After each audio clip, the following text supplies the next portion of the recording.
Yo, yo, yo. What's up, Facebook Live? So I'm trying something a little bit different. I cannot see my screen, so I turn my camera around so everything will be right side. It's my first time trying this. I don't know how good it's going to work out, but I'm going to give it a shot. It seems weird not to see myself. But I wanted to jump on here this Friday. Actually, I had thought about jumping on September 23rd, which is my mom's birthday. She turned 85. So, want you guys to help me wish my mom a happy birthday. Then yesterday, I saw the Brianna Taylor thing, the trial, and I had some mixed feelings about it. I knew that the family got $12 million.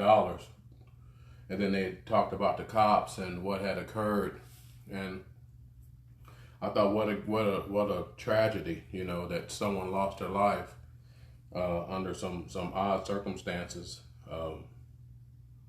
I know that we make choices, and a lot of time in life, the choices don't immediately affect you.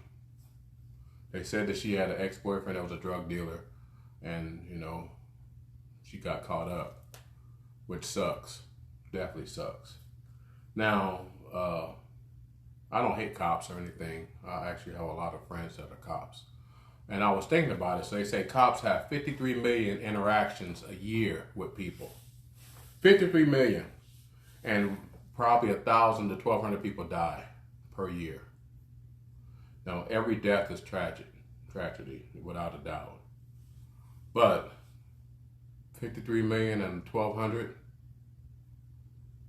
by any stats, not to use the wrong word, but those are not bad stats. That's actually a really, really, really, really low percentage of when you're dealing with the criminal element. Now, I don't dismiss anything, of course, but I just said, hey, that's tough. That's tough. But I didn't think it'd give a reason for. I watched the basketball game, and I didn't want to watch the interview because I know that they had a lot of misinformation, and I saw them spewing it all over on ESPN. ESPN has become so political, I can't even watch it because they shining a light on things that I think, in the whole scheme of things, you got a lot of active policing. Anybody tell you that's from the hood that they want the police there. They don't want to abolish police, because abolishing police is simply saying that more poor black people will die. That's exactly what will happen. You're seeing that in Chicago and New York right now. So I totally disagree with that. I think that we do have to have some kind of reform. I think that more people need to probably do ride-alongs with cops to see what their experience is and see how the human element of the job, because no job have I ever been perfect on. I've been working on my skill for 20 years and I still screw up. Sometimes to levels you can't believe. Sometimes I'm so embarrassed and I'm so ashamed that I did that. Thank goodness there wasn't a camera on me, because man, this could have been just, some of the top 10 screw ups of my life. And that's kind of all I wanted to say about that. That no, people aren't perfect. I don't think it was racially motivated, though. I think that, everybody wanted to put it on that because that's the narrative right now. But I 100% disagree.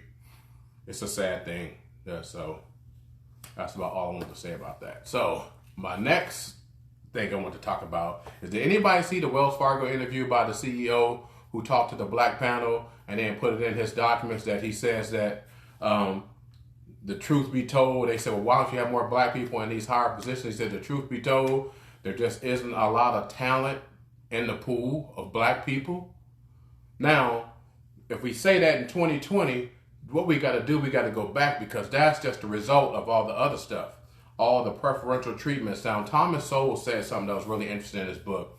I have guys that, hey, if they're like, oh, I'm so liberal, they won't even listen to Thomas Sowell. But this dude is all about facts and research and all these things. And he says what happened, he was a professor at Cornell, and he said that every year, the X amount of black students that was in his class, by the end of the first semester or quarter, they all will be on academic probation. He said, well, why is that? Why is this coming to be? It doesn't seem right. You will have your percentage, your 1 or 2%, but then the rest, they all end up on academic probation. He said, well, why is this? The Asians are fine, the whites are fine. What's going on with this? And he said when he did research to find out why it was happening, he discovered that it was because of affirmative action. So you had these people that took the SAT test and people say it's racially biased, whatever. The thing is, the cultures do different, they have different interests. Like you have people that can dance well. You have people that can read well. Hey, if you can dance well, you spend more time dancing than reading. Just kind of how it goes. But he says that they, from all these preferential treatments along the way and putting people in places they shouldn't be, that when the rubber meets the road, it doesn't fit. I think about it when I started my skill, I sucked and considered myself, I didn't have a lot of self-confidence. And like I said, it was 50 people, and he said probably one of us is going to make it. And lo and behold, I ended up being that one, I think. And I appreciate all the stuff I went through, and people didn't help me to get there. Like, they didn't protect my failures. When I fell or I didn't sell enough and I couldn't pay my bills, I never thought to go to them and say, hey, can you pay me in advance? I started learning that happened later on in my career, that people actually, when they didn't hit the bill, they went and did it. But I never did that. I never thought about that. So I say that because you have these preferential treatments that's been given because race is a policy. In 1965, you got the white guilt, which turns into black power. And we've taken advantage of these things. But then, the truth be told, the white liberal is the enemy of the black people, because they don't let us fail how we should fail and gain the real muscle, gain the true muscle. Malcolm Gladwell book, and I heard this, the guy says, I heard this from Gerald Wilkins, and I thought that was awesome, and I remember this. He says, we are born looking like our parents, but we die looking like our choices. So you have this, if you want something for free, free ain't never free. Hey, I'm black and I'm oppressed, so you should give me this, as opposed to me earning this space. You put me in this space, and then you continue to be put in this space, and even though you're not meeting the bar, when the rubber meets the road, and they say, hey, well, there's not enough talent, not enough black talent in the pool, so what do you want me to do? Do you want me to affirmative action pull people that's not the best, which ends up hurting my business? Or do you want me to find the best people? Max Ruby, come back, come on. Max, come back. You know what you do. Get back in your bed. Like, what do you want to do? Like, in my business, I'm looking for the best. I don't care what color you are. Can you do what I require you to do to help my business grow? That's kind of it. I could give a crap about what color you are. Can you take care of this and do this efficiently where my business can grow? Oh, I'm not going to be, oh, man, I know, bro. Or I know such and such that, it's been tough for you, so I'm just going to put you in this spot and I'm going to let my business fail, which feeds my family. No, and no one should. Think about it. Malcolm Gladwell says you need to have anybody that can have 10,000 hours. Like I said, Gerald Wilson said, hey, you're born looking like your parents, but you die looking like your choices. 10,000 hours of anything. You can go from disaster to master. That's in anything. So if you spend all that time looking at TV, you become a master at looking at TV. You spend all that time, that 10,000 hours, like for instance, and I always talk about my own story in sales.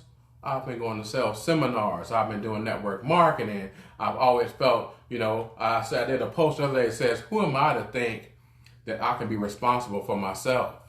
See, part of what, and I hate to say it, but the liberals, they don't let us be responsible for ourselves, and that's been part of the issue. That's been the major thing, because now you see these weaknesses in these holes in the game.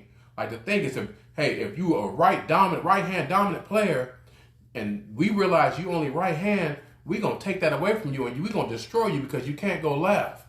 We got to be able to do those things. I think just how we get to compete in sports and entertainment where there's no cheat sheet. You have to go in there with your own raw desire and ability and grow that ability to advance, because there's only a few. And I think that we don't give that in the regular corporate environment, because you got these people that say, and to me, that's white supremacy. Oh my God, let me do this for you because you can't make it. No, let me build up the muscle and let me compete. Let me be competitive. Let me learn from the bottom. Let me struggle. Let me go through all the pain that is required for me to gain a skill. That's the biggest element to all of this. And I know that some people, I'm going to offend some people, and I'm sorry, but I'm not sorry. Because the truth is, we let these, they say that we let these things, these little cares, these little things get in the way of the big stuff. Jim Rohn says, don't major in minor things.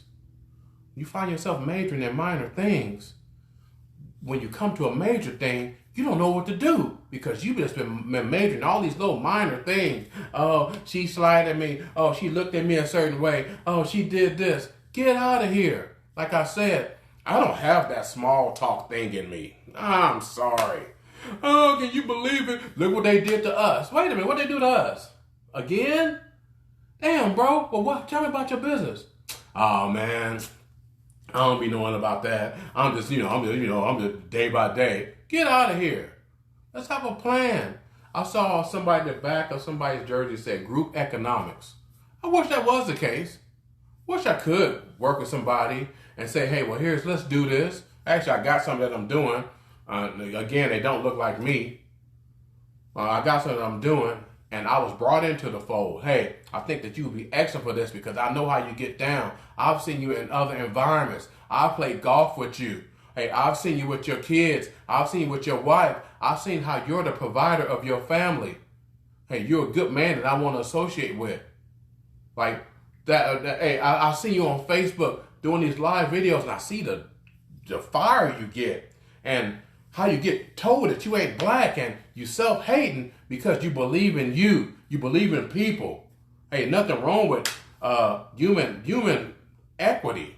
Nothing wrong with, hey, I'll tell you part of the problem, hey, we don't work on self-development. Forget what everybody else is out there doing to you. Self-development. How many books you read? How many seminars you attend? Who are you around that's not talking about their grievances, but talking about how we can grow and how we can be better? Like, I have the hardest time getting in the pool and they say, oh man, let's talk about the whites. I said, well, no. Let's talk about how we can improve. Tell me about the latest book you read. Tell me about the business you're thinking about starting. Let me see if I can invest with you. Maybe we can do something together. Hey, maybe in the long run, we can open a center and talk about kids that did hit the DNA lottery and say, hey, this world is for you too. This America is for you too. We can talk about that, but no, that's not what's discussed. Hey, like I said, majoring in minor things. They overlooked me for the promotion. Well, did you go talk to him? I heard Herman Cain say, he said, well, why do you keep giving this guy promotions when I'm doing as well as he's doing? He said, well, he has a master's degree. Herman Cain said, well, you know what I did? I went and got a master's degree. He didn't feel like he was just getting slighted and this is how dirty he was getting done. He might have thought that initially. Then he realized, hey, well, we doing equal work. Why is he getting a promotion? Oh, well, he has higher credentials than I do. In order for me to get that, I need to go get higher credentials too. Tell you, who wants a doctor that's benefited off affirmative action working on them? Who wants a pilot that's benefited off affirmative action flying the plane? Think about it. You look at that, it's kind of simple terms. Like I said, I wish LeBron James would come out and say, no, I worked my ass off. I didn't know I was going to be 6'8". I didn't know I was going to be this tall. I worked my tail off and I wanted to be the best. So there, hey, if you was at the park, like I said, and you got dominated, you went back and worked in your game because the game was so hard when you got dominated. But you know what? It taught you that muscle. Like I said, they cheat us out of that. Like the biggest thing is you see the results. You said there's no talent in the pool of black people to pull from so that we can grow and get you in these positions. But when you dial it back, it came back to these preferential treatments that was given and not earned. When you earn it, it's yours. when you give it, it ain't yours because somehow you got lucky or someone saw pity on you. That's not what we want. I'm out on that. I'm out on that. My kids, in saying that, my kids are not reading at the level they should be reading. So what I implemented, they always asking me for stuff. I said, well, how do we make them get into the stuff? Because the stuff isn't the true value. Like the money itself isn't the true value. How do I get them motivated to read more? So I implement this in my house, and this is what we got going right now. Loosely now, since they're back in school, but more so. Well, 30 days of continuous reading. It could be a chapter, it could be a paragraph, it could whatever, but you got to be able to tell me about it. 30 days of continuous reading, you get what you want. Within reason. So, nothing crazy. We're not spending hundreds of dollars and stuff like that. Maybe some shoes or some shorts or what's those little thing? My daughter has a little car and you can dress her or whatever. Stuff like that. I've implemented those things because I know that the true value is me not giving them the stuff. The value is the process in which they acquire the stuff. The novice looking at basketball, you see Steph Curry hit a 30-footer, but the person that plays hoop, we're going to rewind it and we're going to look at how he got to the shot. He shot that shot 10,000 times. But what did he do? He sped up, he slowed down. He went that way last time, so that time he jabbed and came back this way. So the guy jumped out that way, he came back this way, he was wide open to shoot the shot. He shot 10,000 times. You see, that's the difference. And I think a lot of people don't see that. Oh, I don't know how long I've been on here. I promised myself I wouldn't be on here too long. But I hope I made my point that the guy said that the pool wasn't big enough. And the pool's not big enough because preferential treatment. We got cast up in these positions, in these spots, in these schools, and we're failing when we get to where the rubber meets the road, which, hey, can you really help my business? I think it was funny, the guy said, well, yeah, I was Afro-American studies and women's lib studies and all that. Well, what does that do on the job? They say these kids go to school, and when they're in school, I forget what the story, they're in school, they end up hating America. I know America has done some foul stuff. And yes, they built it on some foul stuff. But they apologized. They gave us free money, which in turn, with the intentions of something being good, became devastating for us. Because free ain't free. Free comes with some stipulations. You hear free, I hear free, hey, I'm probably out. You say, oh, I'm throwing this in for free. Get out of here. I mean, I can pay for the other thing 2 times. It ain't free. Free ain't free. Free is harmful and disgusting. Hey, I want to pay, I look at it like this. In order for me to earn my freedom, I will pay full retail at the counter to have my freedom. Because repetition is the mother of skill. Repetition is the mother of skill. Hey, you do it, you go through the ranks. Hey, if I say, well, I got lucky and I got here, I can't teach somebody else how to do that. If I say, hey, I did this, I failed right here, most of my life is failure. It's baseball. You get up there, you bat 300%, 3.3, was it 300, whatever. 300 means you struck out 7 times. So 7 out of 10 times failed. But you know what? You get up there at the bat, and you get up there, and you just as, and you got the same enthusiasm at every pitch, at every time at bat, at every opportunity, because something's going to happen eventually. You start to establish a ratio. Hey, if I'm batting 3 out of 10 times, let me go ahead and get through that 7. Or hey, maybe you might go on a hitting streak. You might have 3 in a row, and then you fail 7 times after that, or 10 times after that. Whatever it might be. I tell you, life is like baseball, but I think we just don't get the chance to do that, and people look at it different and say, hey, well, we're getting treated bad. No, you're getting treated too good is what it is. You need to go through the real toughness of what it is to gain the skill to really use it in your life. You can't take away my sales skill. I went through all the ranks. I've earned all the incomes. I earned a zero check.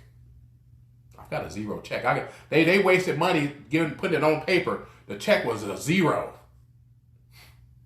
And it's just grown. I didn't give up. I didn't stop because other people were doing it. I didn't give a crap what color they were. I never thought about it. You know, for me, I never even got caught up in color when it came to success. I just thought about it was just going to be hard. And if it was easy, everybody would be doing it. So I'm going to jump off here. I don't know how long I've been on here. It's your boy, the Persistent Mitchell. I'm probably going to put this on YouTube, and I'm going to put this on my Instagram, IGTV,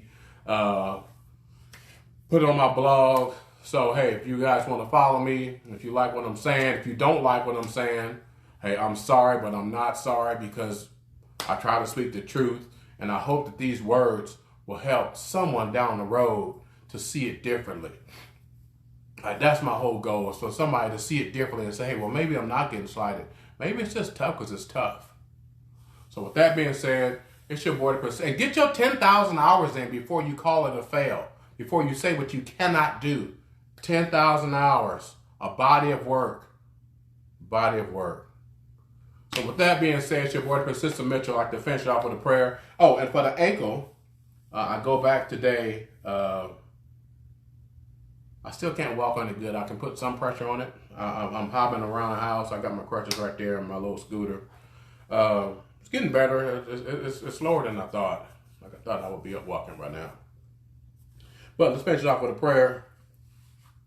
Our Father in heaven, we come to you today and say thank you for blessing us again with another day to be more in your likeness and to bless people. Like our job as Christians is to bring more people to see you and to see you in us so that they can go on and be prosperous in their life and know that, hey, things are going to be tough and a lot of unanswered prayers are just lessons in life. We ask that you continue to guide us and lead us and help this country be better. Pray for our president. Pray for all the people with disdain in their heart, that their burdens may be eased. I ask this in Jesus' name. Amen. Peace out.